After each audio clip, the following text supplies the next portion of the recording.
Marcus Thompson was born in a small town where dreams were considered luxuries that poor families could not afford. His father worked at a local factory, coming home every evening with tired eyes and calloused hands. His mother cleaned houses for wealthy families on the other side of town, often returning late at night smelling of cleaning products and exhaustion. They lived in a tiny apartment with thin walls and a leaking roof, where the sound of arguments from neighboring homes mixed with the distant rumble of passing trains. From the moment Marcus could walk, he showed an unusual fascination with sounds. He would tap on pots and pans in the kitchen, creating rhythms that made his mother smile despite her tiredness. He would press his ear against the radio, listening to every note of music that floated through the old speakers. But it was on his 7th birthday that everything changed for the young boy with curious eyes and restless fingers. His mother had taken him along to one of the houses she cleaned, a grand mansion belonging to the Richardson family. While she scrubbed floors and polished furniture, Marcus wandered through the enormous rooms with wide eyes. He had never seen such wealth before. The ceilings were so high that his small voice echoed when he whispered. The furniture looked like it belonged in a museum, and everything smelled of flowers and expensive perfume. Then he saw it. Standing in the corner of a massive living room was the most beautiful thing Marcus had ever witnessed in his young life. A grand piano, black and shining, sat like a sleeping giant waiting to be awakened. The boy walked toward it slowly, as if approaching a wild animal that might run away if startled. His small fingers reached out and touched the smooth surface, feeling the cool wood beneath his trembling hands. Without thinking, without permission, Marcus lifted the cover and pressed a single key. The sound that emerged was unlike anything he had ever heard. It was pure, beautiful, and it seemed to fill every corner of the enormous room. His heart began beating faster as he pressed another key, then another. Something inside him awakened at that moment, something that would define the rest of his life. Mrs. Richardson found him there, a small black boy from the poor side of town, sitting at her expensive piano with tears streaming down his face. Most wealthy people in that town would have been angry. They would have shouted at the child and complained to his mother. But Mrs. Richardson was different. She saw something in those tear-filled eyes that made her pause. She saw passion, raw and unfiltered, the kind that cannot be taught or purchased with money. She asked him why he was crying. Marcus could not explain it properly. He did not have the words to describe how the piano made him feel whole, how each note seemed to speak directly to his soul. He simply said that the piano was talking to him, and he wanted to talk back. Mrs. Richardson smiled softly and told him he could come back any time his mother was working at the house. From that day forward, Marcus lived for those moments at the Richardson mansion. While his mother cleaned, he would sit at the piano and teach himself to play. He had no teacher, no formal training, and no music sheets. He learned by listening, by experimenting, by failing countless times, and trying again. His small fingers grew stronger, and his understanding of music deepened with each passing week. At school, Marcus was invisible. He was the quiet boy who sat in the back of the classroom, the one who never raised his hand or joined group activities. Other children did not bully him, but they did not include him either. He existed in a strange middle ground where nobody really saw him or cared about his existence. Teachers marked him as average in their reports, never noticing the extraordinary talent hiding behind his shy exterior. His father did not understand his obsession with music. Every evening, Marcus would tap rhythms on the dinner table, humming melodies he had created in his mind during the day. His father would tell him to stop making noise and focus on something practical. Music was not a career for people like them, he would say. Music was for rich kids with fancy schools and expensive instruments. Poor boys needed to learn trades, find steady jobs, and survive in a world that was not designed for their success. Marcus would nod silently, never arguing with his father. But late at night, when everyone was asleep, he would sneak into the bathroom and practice finger movements on the edge of the bathtub. He would close his eyes and imagine the piano keys beneath his fingers, hearing the music in his mind even though no sound filled the small room. His passion could not be diminished by his father's practical concerns or the reality of his poor circumstances. By the time Marcus turned 12, he could play complex melodies entirely by ear. Mrs. Richardson had started leaving music books near the piano for him to study. Even though she never directly handed them to him, it was their unspoken arrangement, a secret kindness that she showed to the talented boy whose mother scrubbed her floors. Marcus would devour these books, teaching himself to read music the same way he had taught himself to play. One afternoon, Mrs. Richardson's husband came home early and heard music floating through the hallways of their mansion. He followed the sound to the living room and found Marcus at the piano, completely lost in a complicated piece that would challenge most trained pianists. The man stood in the doorway for several minutes, watching the young boy's fingers dance across the keys with natural grace and power. When Marcus finally noticed the tall man standing there, he jumped from the bench in fear. He apologized repeatedly, expecting anger and punishment. But Mr. Richardson simply shook his head and asked the boy where he had learned to play like that. When Marcus explained that he had taught himself, the wealthy man could not believe it. He had paid thousands of dollars for his own children's piano lessons, and none of them played with such emotion and skill. That evening, Mr. Richardson made a phone call that would set the next chapter of Marcus's life in motion. He called the most prestigious music academy in the state and spoke to the admissions director.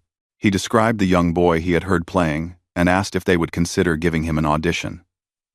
The director was skeptical, but agreed to meet the child, mostly as a favor to the influential businessman. Marcus went to bed that night not knowing that his life was about to change forever. He did not know about the phone call or the opportunity that awaited him. He simply dreamed of piano keys and beautiful melodies, the same dreams that had filled his nights since he was 7 years old. The universe was preparing something special for him. But it would not come without struggle, rejection, and heartbreak that would test every ounce of his passion and determination. The morning of the audition arrived with gray clouds hanging low over the city.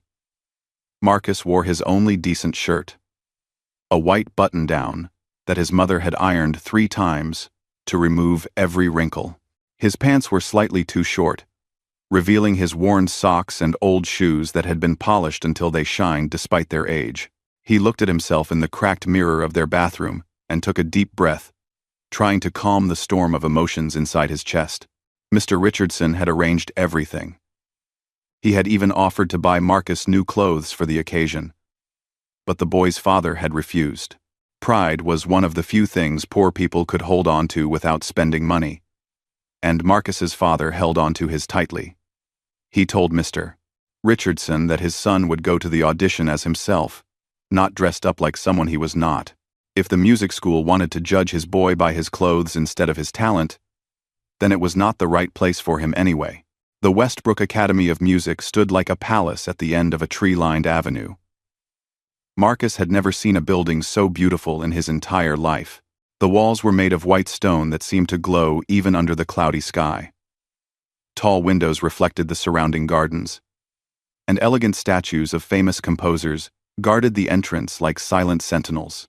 Students walked across the perfectly maintained grounds, carrying instrument cases and chatting with the easy confidence that comes from wealth and privilege.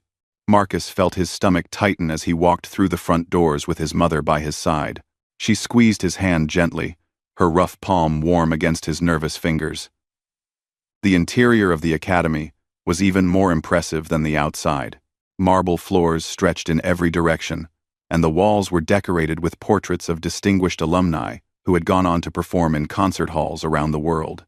The sound of various instruments being practiced drifted through the corridors, creating a symphony of learning and ambition. The receptionist looked at Marcus and his mother with barely hidden surprise. Her eyes traveled from their simple clothes to their worn shoes, and her professional smile became slightly strained. She asked if they were there for the cleaning service, and Marcus felt his mother stiffen beside him. Before either of them could respond, Mr. Richardson appeared and guided them toward the audition room, shooting a disapproving look at the receptionist. 3 judges sat behind a long table in a room with high ceilings and excellent acoustics. The walls were covered with soundproofing material, and a magnificent grand piano stood in the center of the space, like a throne, waiting for its king.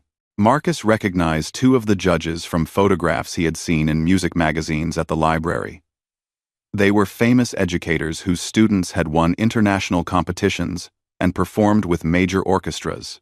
The head judge was a woman named Dr. Helena Cross, whose reputation in the classical music world was legendary and intimidating. She had white hair pulled back in a severe bun, and her eyes seemed to look through people rather than at them.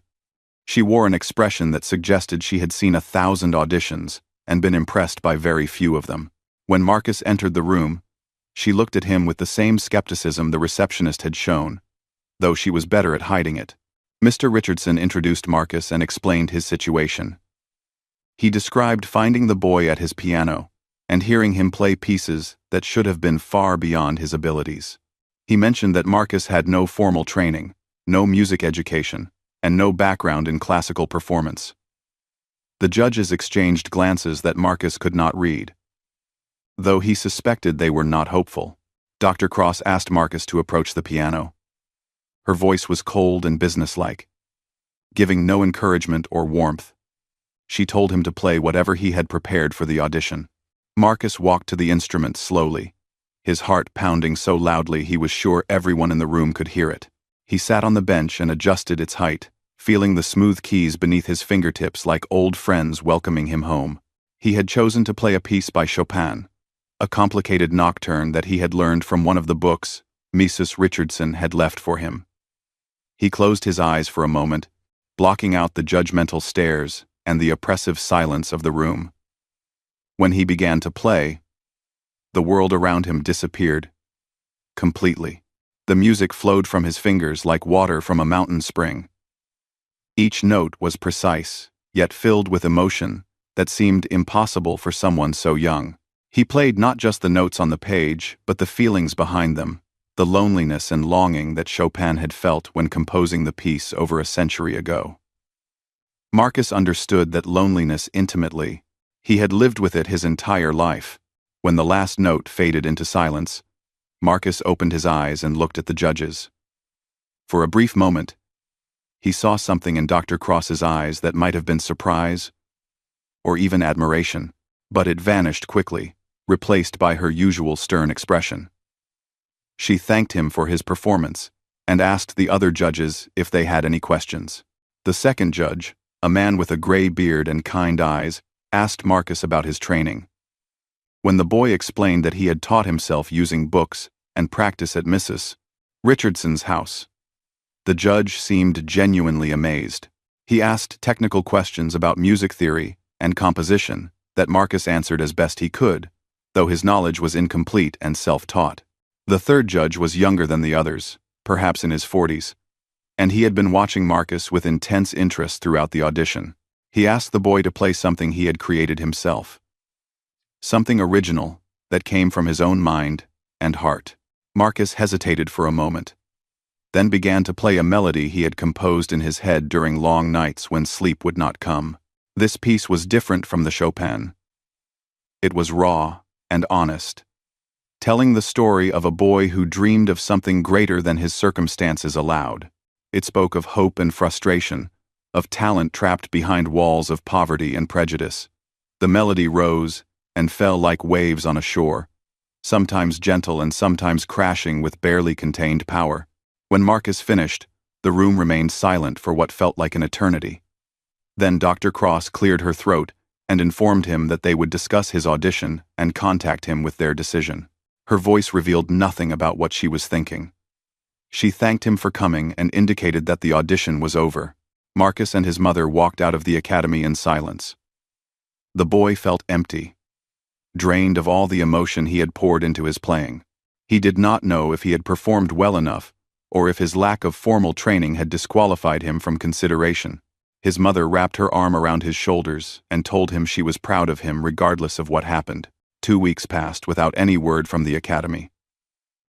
Marcus continued his routine of practicing at Mrs. Richardson's house, but his playing had lost some of its joy.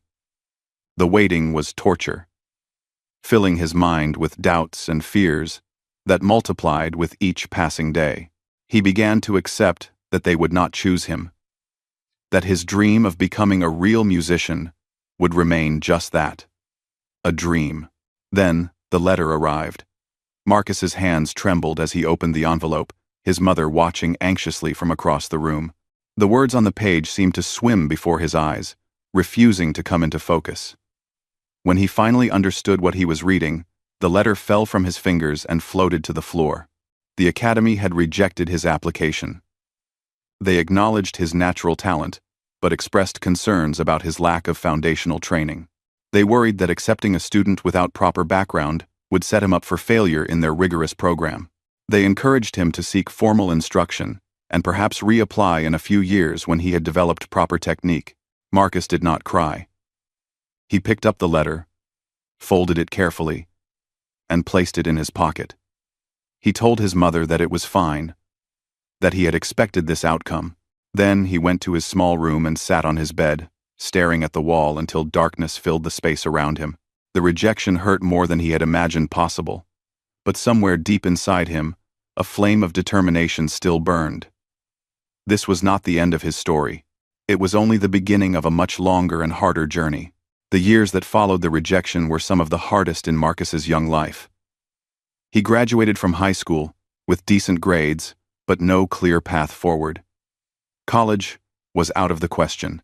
His family simply could not afford the tuition, and scholarships for music students required the kind of formal training and credentials he did not possess. The academy's rejection had closed doors he did not even know existed. His father found him a job at the same factory where he worked. Marcus spent his days assembling electronic components on a production line, performing the same repetitive motions for 8 hours straight. The work was mind-numbing and soul-crushing, but it paid enough to help his family survive. He gave most of his paycheck to his mother and saved what little remained. In a jar hidden under his bed, Mrs. Richardson had passed away shortly after Marcus's 18th birthday. Cancer had taken her quickly, and the family sold the mansion within months of her death. The new owners had no interest in letting the cleaning lady's son play their piano.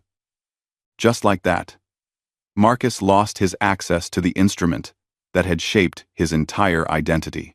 The grief he felt was double, mourning both the kind woman who had given him his first chance and the piano that had been his voice for so many years. Marcus tried to keep his music alive in whatever ways he could. He found a beaten old keyboard at a pawn shop and bought it with 3 months of savings. The keys were stiff, and several of them produced no sound at all. But it was better than nothing. He would play late at night when his parents were asleep, using headphones so the neighbors would not complain. The music that came from that broken keyboard was a shadow of what he could create on a real piano, but it kept his skills from fading completely. He started playing at a small bar downtown, a dingy establishment where people came to drink away their troubles rather than appreciate art. The owner had an old upright piano in the corner that nobody used, and he agreed to let Marcus play on weekends in exchange for free drinks. Marcus did not care about the alcohol. He cared about having access to a real instrument, even one that was badly out of tune and missing several hammers. The bar patrons rarely paid attention to his playing. They talked loudly over his melodies, clinking glasses and laughing at jokes while he poured his heart into the keys. Sometimes drunk people would approach the piano and bang on it randomly, ruining whatever piece Marcus was performing. He learned to keep playing through these interruptions, finding a strange kind of peace in creating beauty even when no one was listening. One night, a woman sat alone at the bar, nursing a glass of wine and watching Marcus play with unusual intensity. She was perhaps 50 years old, with silver streaks in her dark hair and elegant clothes that seemed out of place in the shabby establishment. When Marcus finished his set, she approached him and introduced herself as Patricia Bloom, a music producer from the city. Patricia told Marcus that she had stumbled into the bar by accident, looking for shelter from a sudden rainstorm. She had planned to have one drink and leave, but his playing had frozen her in place. She asked him who had trained him, and Marcus gave his usual answer. He was self-taught, with no formal education and no credentials to his name. Patricia shook her head slowly, as if she could not quite believe what she was hearing. She offered Marcus a business card and told him to call her if he ever wanted to pursue music seriously. Before he could respond, she was gone, disappearing into the rainy night as suddenly as she had appeared. Marcus looked at the card for a long time, wondering if this was real or just another cruel joke from a universe that seemed determined to keep him down. He put the card in his wallet and tried not to think about it too much. Weeks passed, and Marcus did not make the call. Fear held him back. Fear of another rejection. Fear of hoping for something that would never happen. He continued working at the factory during the day and playing at the bar on weekends. His life had settled into a routine that was bearable, if not fulfilling, and part of him was afraid to disrupt that fragile stability. His father's health began to decline during Marcus's 21st year. Decades of factory work had damaged his lungs, and the doctors said there was nothing they could do except make him comfortable. Medical bills piled up, eating away at the family's meager savings and pushing them deeper into poverty. Marcus took extra shifts at the factory, working until his body ached and his mind grew numb from exhaustion. Music became his only escape from the grinding reality of his life. When his father was having a good day, Marcus would sit beside his bed and hum the melodies he had composed in his head. His father would listen quietly, and sometimes Marcus thought he saw a flicker of something in those tired eyes. Perhaps understanding, perhaps regret for all the times he had told his son to give up his foolish dreams. On the night his father died, Marcus sat alone in the hospital room and wept silently. He had never felt more alone in his entire life. His mother was inconsolable, and the weight of responsibility for their small family now rested entirely on his young shoulders. The funeral was simple and poorly attended, a reflection of the modest life his father had lived. In the weeks after the funeral, Marcus found himself thinking about Patricia Bloom's business card more and more. He had kept it all this time, tucked safely in his wallet like a secret promise. His father had spent his entire life working at a job he hated, afraid to take risks and reach for something greater. Marcus did not want to follow the same path. He did not want to die with unplayed melodies trapped inside his soul. He finally made the call on a cold Tuesday evening. Patricia answered on the third ring, and when Marcus reminded her who he was, she laughed warmly. She told him she had been waiting for his call, knowing that it would come eventually. She invited him to the city for a meeting at her studio, promising nothing but offering everything. Marcus used his last savings to buy a bus ticket to the city.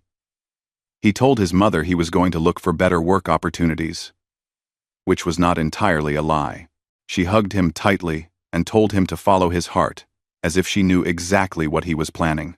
The bus ride took 6 hours, and Marcus spent every minute of it staring out the window, watching the landscape change from familiar small-town streets to towering buildings that scraped against the sky. Patricia's studio was located in a building that had once been a warehouse. The exterior was unremarkable, but inside was a wonderland of recording equipment and musical instruments. Several people were working at various stations, mixing tracks and editing recordings. The air hummed with creative energy that Marcus could feel on his skin like electricity before a storm. Patricia greeted him with a firm handshake and led him to a private room in the back of the studio. A beautiful baby grand piano sat in the center of the space, surrounded by microphones and recording equipment. She told Marcus to sit down and play something. Anything he wanted. Her voice was calm, but Marcus could see the expectation in her eyes. This was his second chance, and he could not afford to waste it. He sat at the piano and let his fingers find the keys. This time, he did not play Chopin or any other classical piece. He played his own composition, the same melody he had performed at the Academy years ago, but now deeper and more complex. It had grown with him over the years, absorbing all his pain and hope and longing. The music filled the room and seemed to make the walls disappear, creating a space where nothing existed except sound and emotion. When he finished, Patricia was smiling. But what she said next would set Marcus on a path more challenging than anything he had faced before. She believed in his talent, But the music industry was brutal and unforgiving.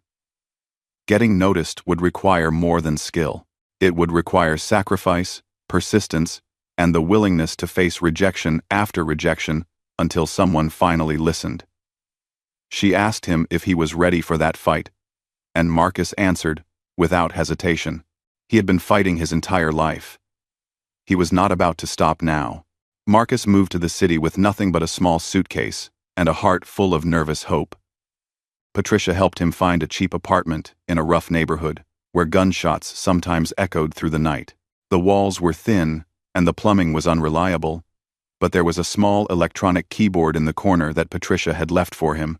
It was a far cry from the grand pianos he dreamed of playing, but it was enough to keep his fingers moving and his music alive. During the day, Marcus worked whatever jobs he could find to pay his rent and send money back to his mother. He washed dishes at restaurants, cleaned office buildings at night, and delivered packages on weekends. His body was constantly exhausted, but his mind remained focused on the goal that burned inside him like an eternal flame. Every spare moment was spent at Patricia's studio, recording tracks and developing his sound.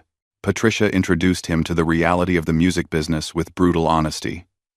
Talent was only one small piece of the puzzle, she explained. The industry was filled with talented people who would never get their chance. What separated the successful from the forgotten was timing, connections, and the ability to handle rejection without breaking. Marcus would need to develop a thick skin if he wanted to survive. She started sending his recordings to various venues, hoping to book him live performances where industry people might notice his gift. The responses were discouraging at first. Most venues did not respond at all, and those that did often sent polite rejections that all said the same thing. His music was interesting but not commercial enough for their audience. He lacked the name recognition needed to fill seats. Perhaps he should try smaller venues and build his following gradually. Marcus performed at coffee shops and small clubs where audiences numbered in the dozens rather than hundreds. He played for tips in subway stations, his music echoing off tile walls while commuters rushed past without glancing in his direction. He accepted every opportunity that came his way, no matter how small or seemingly insignificant. Each performance was practice, and each practice made him stronger. The rejection letters kept coming. Patricia had submitted his recordings to record labels, talent competitions, and music festivals across the country. The responses formed a growing stack on Marcus's kitchen table, a paper monument to disappointment. Some letters were kind, acknowledging his talent while explaining why he was not quite right for their needs. Others were cold and impersonal, form rejections that had been sent to hundreds of aspiring artists just like him. One evening, Marcus found himself sitting alone in his apartment, staring at the latest rejection letter by the dim light of a single lamp. A major talent competition had turned him down, citing his lack of formal training and unconventional style. The words blurred before his eyes as frustration and despair washed over him like a wave threatening to pull him under. He thought about giving up. The idea crossed his mind more often now, a dark whisper that spoke of easier paths and more realistic expectations. He could go back home, find steady work at the factory, and forget his foolish dreams of becoming a musician. Many people lived perfectly fine lives without chasing impossible goals. Maybe he was not special after all. Maybe the academy had been right to reject him all those years ago. Patricia found him in this state when she came to check on him the next morning. She took one look at his face and understood immediately what he was thinking. Instead of offering empty encouragement, she sat down beside him and shared her own story of failure and persistence. She had been rejected more times than she could count before finally breaking through as a producer. The music industry had told her she would never succeed, and she had proven them wrong through sheer, stubborn determination. She told Marcus that doubt was normal and even healthy. Every artist questioned themselves at some point in their journey. The difference between those who made it and those who gave up was not talent or luck, but the ability to keep going when everything seemed hopeless. She asked him if his music still brought him joy, and Marcus nodded without hesitation. Playing the piano was the only time he felt truly alive and complete. Then that was his answer, Patricia said firmly. As long as the music still mattered to him, he had no right to give up on it. The world needed people who created beauty, who translated the messy human experience into sound and emotion. His gift was rare, and abandoning it would be a betrayal not just of himself but of everyone who might someday be moved by his melodies. Marcus returned to work with renewed determination.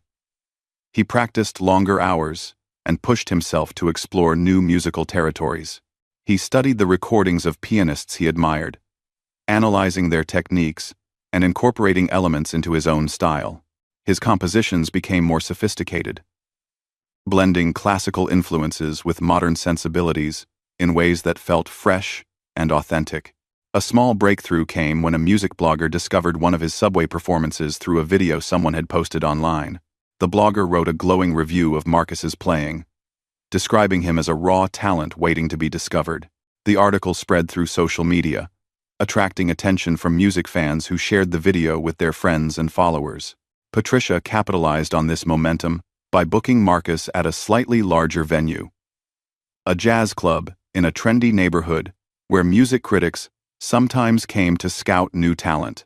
The performance was his best yet, a 2-hour set that showcased both his technical skill and his emotional depth.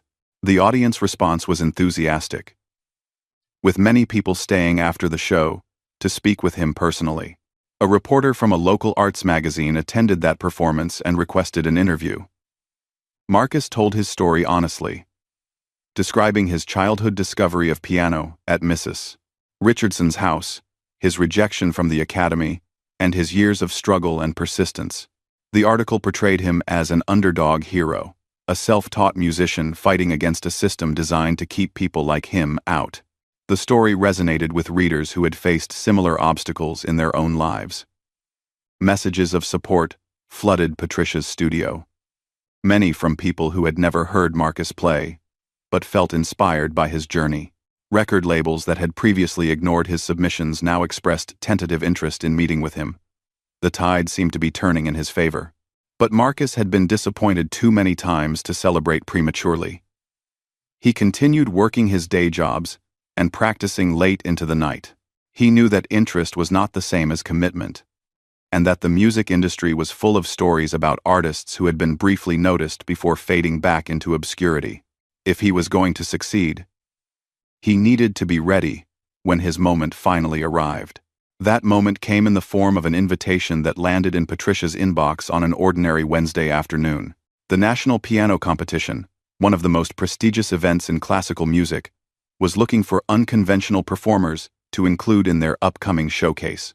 Someone on their selection committee had seen the viral video of Marcus playing in the subway and thought he might be perfect for their new initiative, highlighting self-taught musicians. Patricia called Marcus immediately with the news. He listened in stunned silence as she explained the opportunity. The competition would be broadcast on national television, reaching millions of viewers across the country. Industry executives, concert promoters, and talent scouts would be watching. This was the chance they had been working toward, the platform that could change everything. Marcus had 1 month to prepare. 1 month to get ready for the performance that could define the rest of his life. The pressure was immense, but beneath the fear was something else. Something that felt like destiny, finally catching up with the boy who had discovered his calling at a grand piano in a rich woman's mansion. He had asked for one chance, and the universe was finally ready to give it to him. What he did with that chance would determine whether his story ended in triumph or became another cautionary tale about dreams that never quite came true. The month leading up to the competition became the most intense period of Marcus's life. Patricia arranged for him to practice on a concert grand piano at a music school that had agreed to donate studio time. The instrument was magnificent, a Steinway that responded to his touch with perfect sensitivity.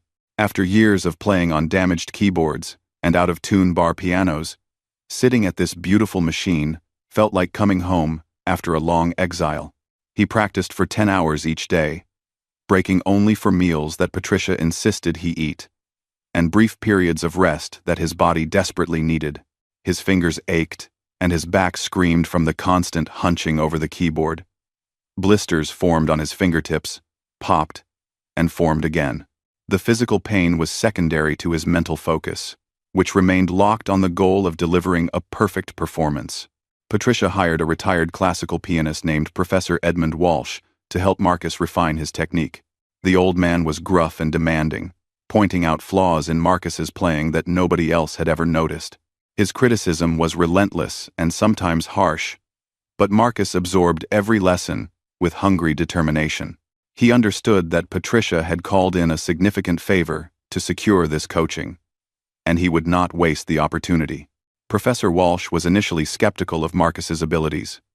He belonged to the old school of classical training, where musicians spent decades under careful instruction before attempting public performance. The idea of a self-taught pianist competing at such a high level seemed almost offensive to his understanding of the art form. But as the weeks passed and Marcus demonstrated his remarkable adaptability, the professor's skepticism transformed into genuine respect. The professor told Marcus that raw talent could only take a performer so far. What separated good musicians from great ones was the ability to communicate emotion while maintaining technical excellence. Marcus had the emotion in abundance, but his technique showed gaps that came from learning without proper guidance. They worked together to fill these gaps, focusing on the specific pieces Marcus planned to perform at the competition. Marcus chose to open with a classical piece that would demonstrate his technical proficiency. It was a challenging composition by Rachmaninoff that required both power and delicacy, with rapid passages that demanded absolute precision. The second piece would be something by Debussy, showcasing his ability to create atmosphere and mood through subtle dynamics. For his final piece, he planned to perform his own original composition, the melody that had been growing inside him since childhood. The decision to include an original work was risky. Classical music competitions typically favored traditional repertoire, performed with technical perfection. Judges might view his composition as amateurish or self-indulgent, especially coming from someone without formal credentials. But Patricia and Professor Walsh both agreed that his original music was his greatest strength. It was what made him unique in a sea of technically proficient but emotionally vacant performers. News of Marcus's participation in the competition spread through social media channels. The viral video of his subway performance had created a small but passionate fan base that followed his journey with intense interest. People shared his story of poverty, rejection, and persistence, finding inspiration in his refusal to surrender his dreams.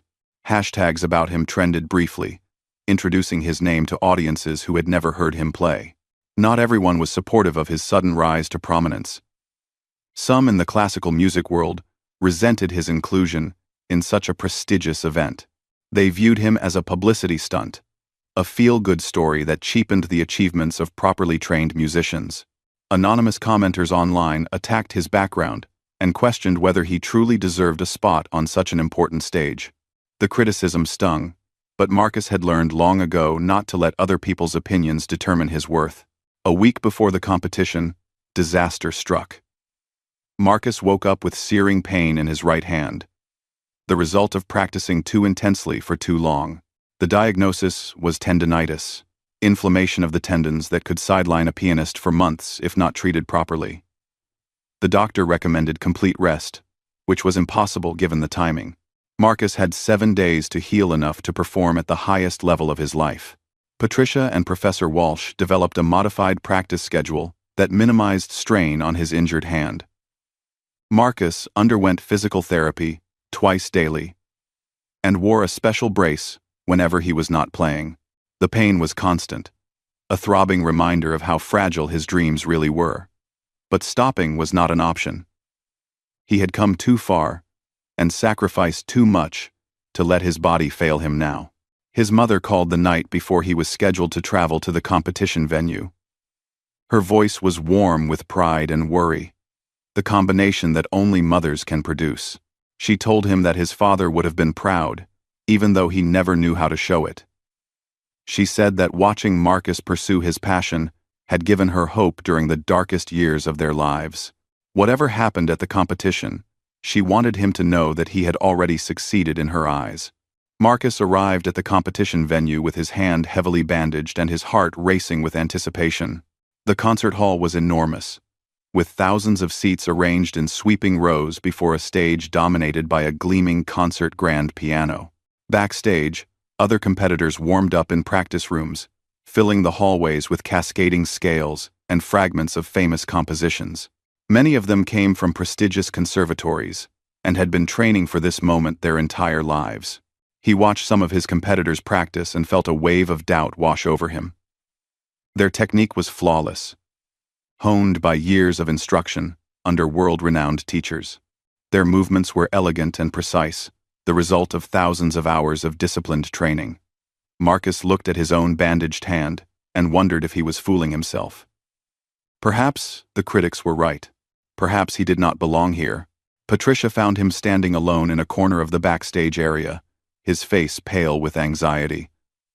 She took his uninjured hand and led him to a quiet room away from the noise and chaos. She reminded him of everything he had overcome to reach this moment: the poverty, the rejection, the years of struggling in obscurity while everyone told him to give up. Every obstacle had made him stronger, and every disappointment had deepened his understanding of music and life. She told him that the other competitors might have better training and more impressive credentials, but none of them had his story, and none of them played with his emotional honesty. The judges would evaluate technique, but audiences responded to truth. If Marcus could find that truth within himself and let it flow through his fingers, nothing else would matter. The music would speak for itself. Marcus spent the hours before his performance in meditation, visualizing every note of every piece he planned to play. He imagined himself sitting at the piano, feeling the keys beneath his fingers and the music rising from deep within his soul. He pictured the audience listening in rapt silence, moved by melodies that had been born in the heart of a poor boy who dared to dream beyond his circumstances. When they called his name, Marcus walked onto the stage with steady steps that betrayed none of his inner turmoil. The lights were blinding, erasing the audience and leaving only the piano visible before him. He sat on the bench and adjusted its height, his movements deliberate and calm. The concert hall fell silent, thousands of people holding their breath in anticipation of what was about to happen. He placed his fingers on the keys and closed his eyes. The pain in his hand faded to a distant memory. The judges and their scorecards ceased to exist. The critics and their doubts melted away like morning fog. There was only Marcus and the piano, the eternal conversation between artist and instrument that had defined his life since the age of 7. He took a deep breath, and he began to play. The Rachmaninoff exploded from the piano like thunder rolling across mountains. Marcus attacked the opening passages with ferocious intensity, his fingers flying across the keys despite the pain that shot through his injured hand with every movement. The audience, expecting perhaps a tentative beginning from the self-taught unknown, sat forward in their seats as the sound washed over them with unexpected power. Technical brilliance alone cannot explain what happened in that concert hall. Every note was precise. Yes, but there was something more, something that defied measurement or academic analysis. Marcus played as if the piano was an extension of his body, as if the music had been waiting inside him for his entire life and was finally being released. The Rachmaninoff became not just a performance but a confession, a declaration of everything he had suffered and survived. In the wings of the stage, Patricia watched with tears streaming down her face. She had heard Marcus play hundreds of times, had recorded him and coached him, and believed in him when nobody else would, but she had never heard him play like this. The injury, the pressure, the years of rejection, all of it had somehow combined to unlock something profound within him. He was not just playing the piano, he was becoming the music itself. The first piece ended with a cascade of notes that seemed to hang in the air long after Marcus lifted his fingers from the keys. Silence filled the hall for a heartbeat. Then, another. Then the applause erupted, loud and sustained, a wall of sound that Marcus barely registered through his intense concentration. He nodded briefly to acknowledge the response, then gathered himself for the Debussy. Where the Rachmaninoff had been thunder, the Debussy was moonlight on water. Marcus transformed completely. his touch becoming delicate and dreamlike. The melody floated through the concert hall like memories of happiness, bittersweet and beautiful. People in the audience closed their eyes and let themselves be carried away by currents of pure emotion that seemed to reach directly into their hearts. A woman in the third row began crying silently, reminded of her mother who had passed away the previous year. A businessman in an expensive suit felt a tightness in his chest that had nothing to do with physical health. A teenage girl who had been dragged to the competition by her parents found herself leaning forward, captivated by music she had expected to find boring. Marcus could not see any of this, but he could feel it. The connection between performer and audience was electric, a circuit of shared humanity that transcended individual experiences. The Debussy ended softly, the final notes fading like the last light of sunset. This time, the silence lasted longer, as if the audience needed a moment to return from wherever the music had taken them. The applause that followed was different from before, deeper and more reverent. Some people stood up from their seats. Though standing ovations between pieces were rare at classical competitions, now came the moment of truth. Marcus flexed his injured hand, feeling the familiar ache that had become his constant companion over the past week. He was about to perform his original composition for the largest audience of his life, a piece that contained every moment of his journey, from a poor boy at a rich woman's piano to this stage where dreams could become reality. He began with a single note, clear and lonely, the way he had felt throughout most of his childhood. The melody built slowly, adding layers of complexity that represented the people and experiences that had shaped him.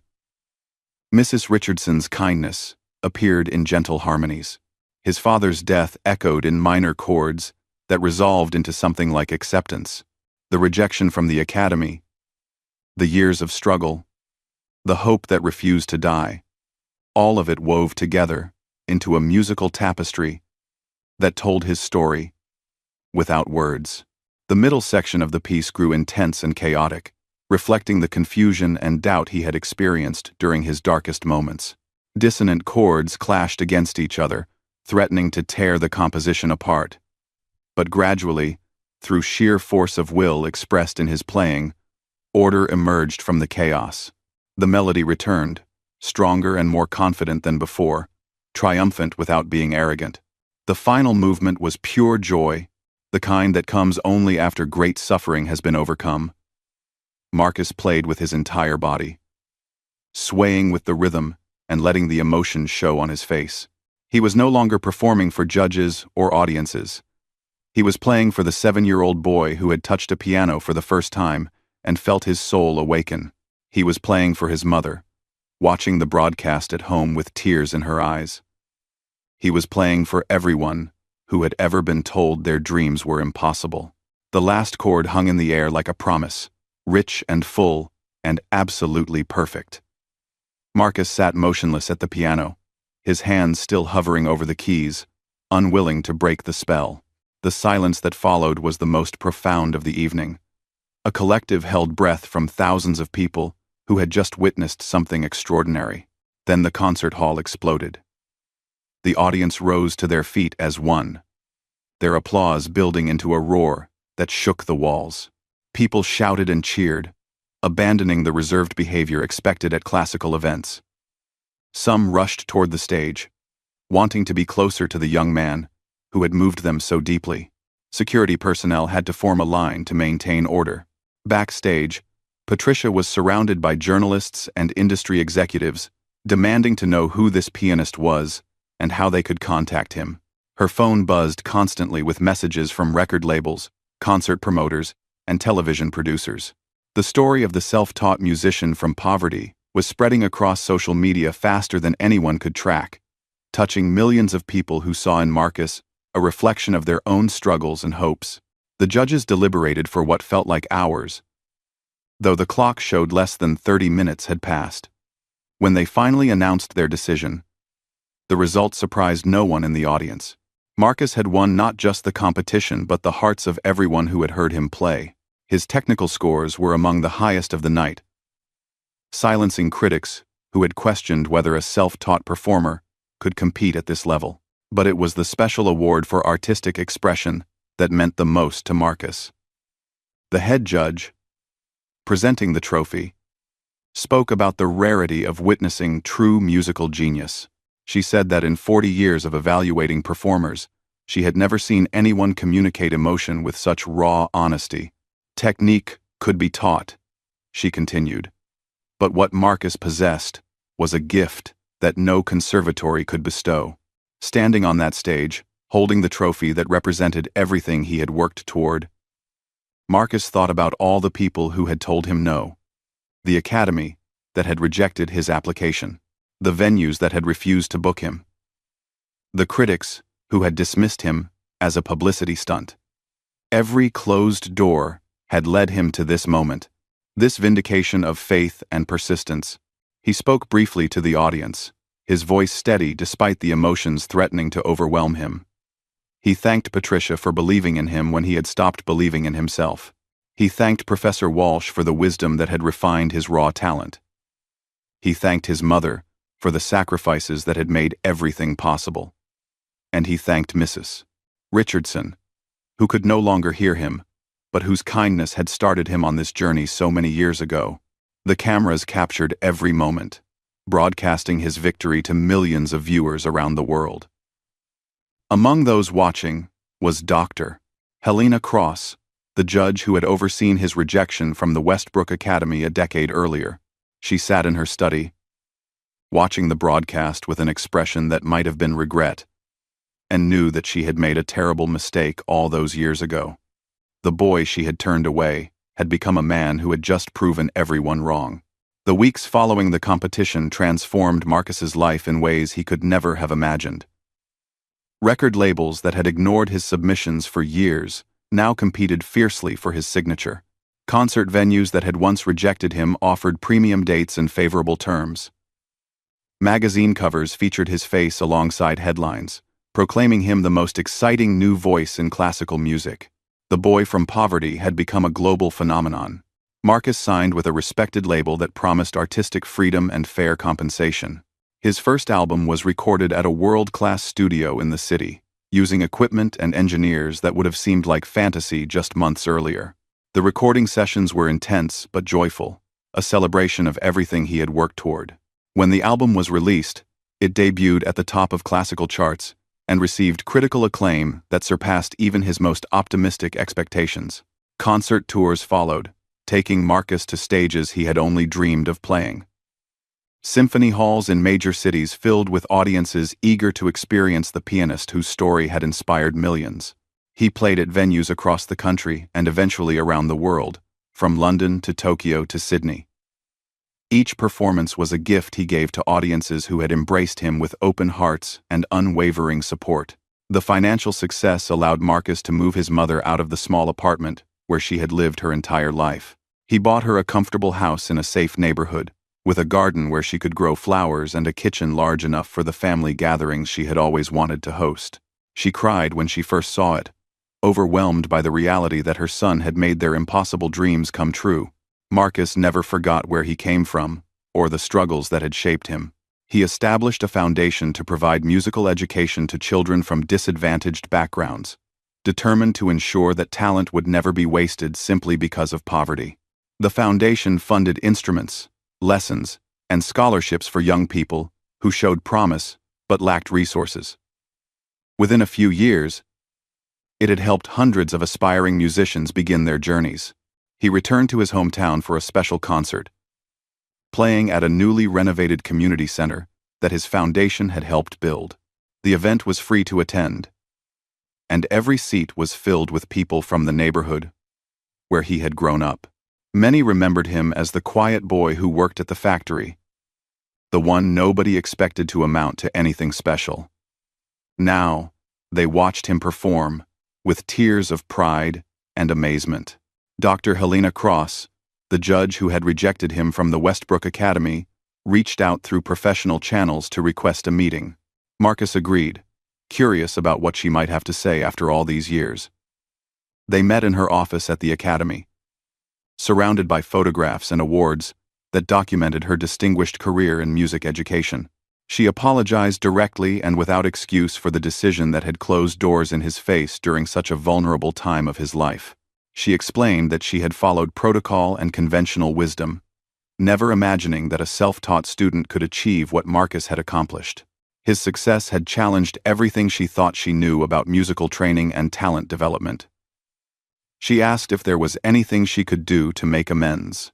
Marcus told her that he had made peace with the rejection long ago.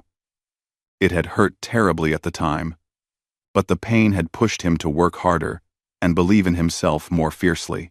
Perhaps success had come despite the rejection, or perhaps it had come because of it. Either way, he bore no ill will toward her or the academy. The past could not be changed, but the future was still being written. He asked if the academy would consider partnering with his foundation to create scholarships for non-traditional students. The proposal surprised Dr. Cross, who had expected anger, or at least resentment. Instead, Marcus was offering reconciliation and collaboration, turning a painful chapter of his history into an opportunity for positive change.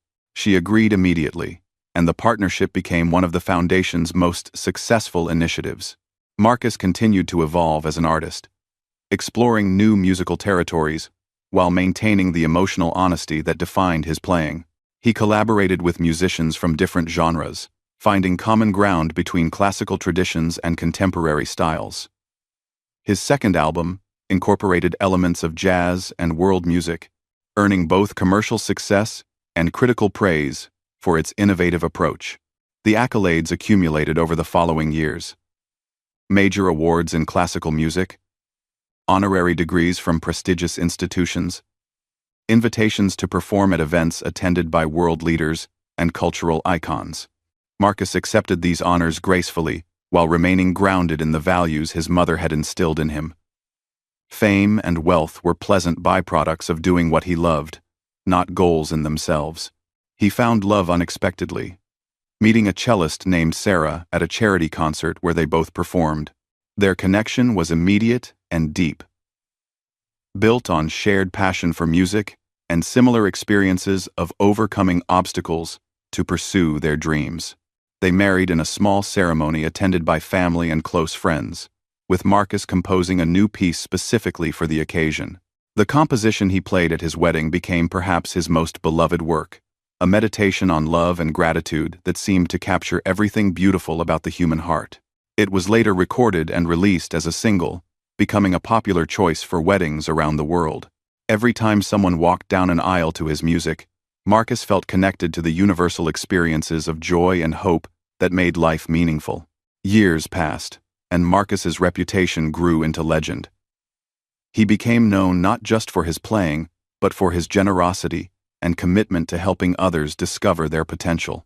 Young musicians sought his advice and mentorship, and he gave freely of his time and wisdom.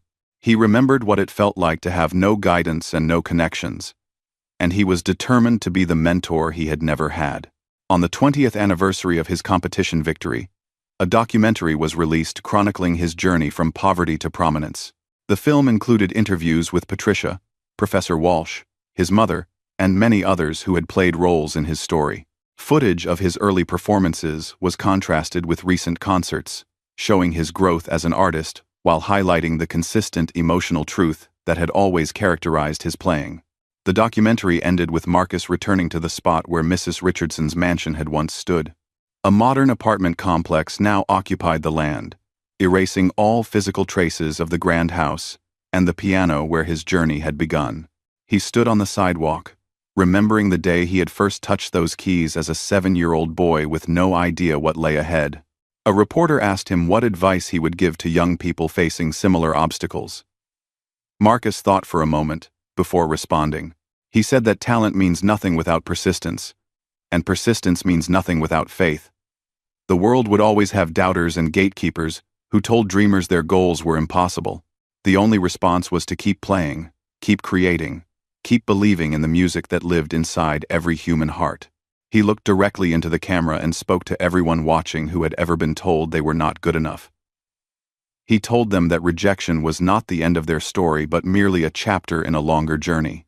He told them that the melody they carried within themselves was worth fighting for, worth sacrificing for, worth every moment of struggle and doubt. He told them that one day, when they least expected it, their chance would come. And when it did, they would be ready. The documentary faded to black on a final shot of Marcus at his piano, playing the composition that had won him the competition so many years ago. The music floated through speakers in homes around the world, touching hearts and inspiring dreams in a new generation of artists who would carry his legacy forward. His story had become more than just his own. It belonged now to everyone who refused to let their circumstances define their destiny. In the end, Marcus Thompson had asked for just one chance.